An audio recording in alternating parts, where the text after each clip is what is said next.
Prašičja gripa je prišla na evropska tla, povejte nam, kako ste v mariborski bolnišnici pripravljeni na njo? Glejte, če kar s prvim stavkom rečem, da ocenjujemo oziroma kar preverjeno lahko trdim, da smo v mariborski bolnišnici ustrezno pripravljeni, kolikor se pa seveda da pripraviti na takšne razmere. Z gripo se človeštvo srečuje že od zgodovine dalje, tako da samo obolenje je dobro poznano. Vemo, da so na določena obdobja pride do pojava obolenja velikih razsežnosti, takrat govorimo o pandemiji. In sedaj se že kar nekaj let pričakuje, govori o pandemiji, se na to pripravlja. Morda veste, oziroma pred leti je bil kar utemeljen sum več razlogov ravno na našem področju zaradi ptičje gripe pri tistih umrlih labodih, ki so bili dejansko okuženi z virusom ptičje gripe. Takrat smo imeli osebe, za katere se je pač postavljal sum, da morda gre za okužbo, tako da smo te ukrepe ali pa pripravljenost uspeli preveriti tudi v praksi in lahko rečem, da so stvari delovale tako, kot je potrebno. Po podatkih, ki so sedaj na razpolago, lahko rečemo, da zdravila, ki jih imamo sicer za običajno vrsto gripe, deluje tudi na ta virus gripe.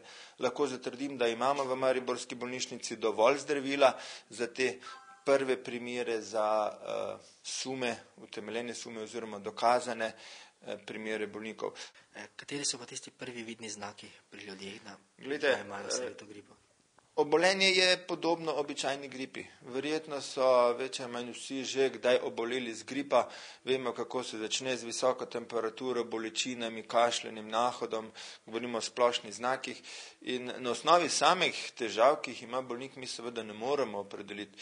Vkolikor pa bodo podatki, spet govorimo o prvih primerih, o potnikih, ki so potovali, imeli stike, letala ali kakšne druge osebe, je pa to nek utemeljen sum, ki terja potem nadaljnjo obravnavo v smeri opredelitve morebitne svinjske gripe.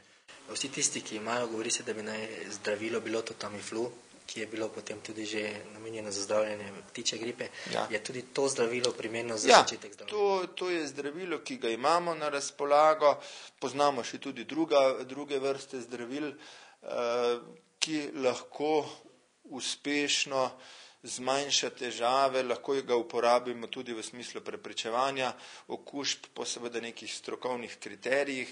Moramo pa povedati nekaj, da učinkovito sredstvo za preprečitev je pa seveda cepljenje. In od pojava virusa, osamitve virusa do izdelave ustreznega cepiva je pač en postopek, ki traja nekaj mesecev.